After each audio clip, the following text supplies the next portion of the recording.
he was saying he was there for Marshall and Lily's first everything. He's been friendly with them for so long. He says, I've been there for you and Lily's first everything. First time y'all even had sex. Which Marshall then replies, oh yeah, we thought you were asleep. And Ted then replies that it's physics. If the top mattress is moving, the bottom box moving. What he's saying there is kind of a red flag, if you will. So Marshall's fiance, the woman he's about to marry, right? We have not even seen her yet. This is her first verbal introduction on the show, right? Where we're hearing about her. And the first thing we hear about Marshall's fiance is that she had sex with him. Ted was not only in the room, but on the bed either below or above them. You already kind of get an idea of the type of woman that they want Lily to be, which is sexually liberated, which I would argue this is also a big reason why a lot of men don't want to get married, because if a woman is willing to have sex with me while my buddy is in the same room. You're getting engaged tonight. What are you doing tonight? What was I doing? Your Uncle Marshall was taking the biggest step of his life. And me? I'm calling up your Uncle Barney. Hey, so you know how I've always had a thing for half Asian girls? Well, now I've got a new favorite, Lebanese girls. Lebanese girls are the new half Asian. As I was stating earlier, and you're going to notice that more, is that men look at marriage as a status in a lot of cases. And Ted just vindicated that, right? He said to Marshall, older Ted, reiterating, so both older and younger Ted are both asserting this, which is that here your Uncle Marshall was making the biggest step of his life. What was I doing? Calling Uncle Barney. Basically saying that Marshall's making the biggest step of his life. There's that status that comes into marriage. The biggest step of his life is marriage. That's the ultimate status for men as we get older, get married. He diametrically opposes that to what Ted himself was going to be doing that same night, which is just hang out with Uncle Barney, which is basically hanging out with a guy to basically go and try to pick up chicks.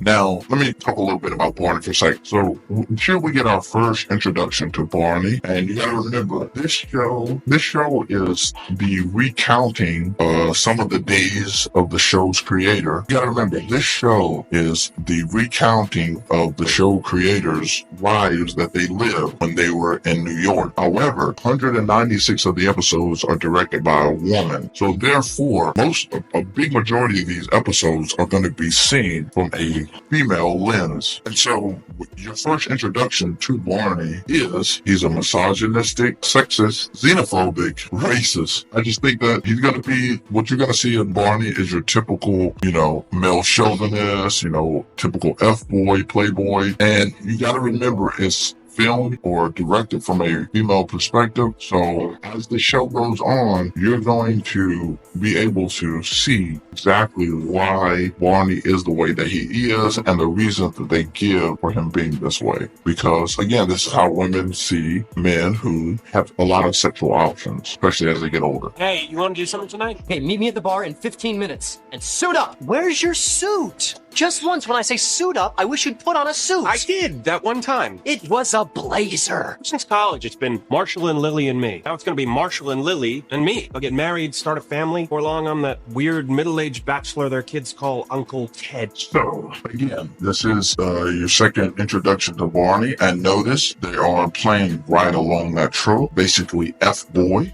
He's wearing a three-piece suit and tie, and you'll notice as the show goes on, that is his attire that he basically sleeps, eats, lives, and breathes his suits. I want you to also notice exactly what Ted said when he talked about Marshall and Lily and him. So he made a statement where on its face value, it didn't make sense because they're both the same. So he said when it was in college, it was Marshall and Lily and me. After they get married, it's going to be Marshall and Lily and me. Well, essentially they're the same thing, but we understand what he means when he says that.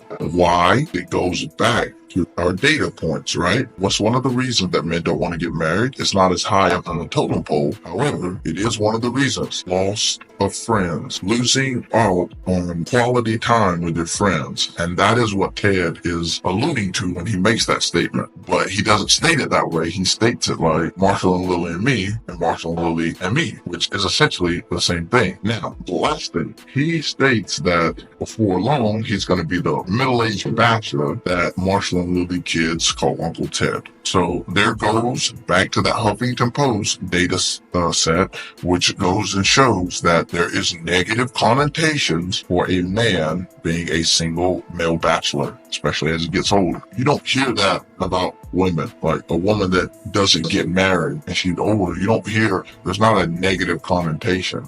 There is when it comes from a mating perspective from males, but from society, there is no negative connotation for a woman being older and never marrying because she's a sexually liberated modern woman. Why does she need to get back? But let's continue. I see what this is about. Have you forgotten what I said to you the night we met? I'm gonna teach you how to live. Barney, we met at the Euro. All right. Just take a gander at this douche stash that Ted has. Barney is actually probably one of the best things that happened to Ted because it got him out of this douchey shell that he's in.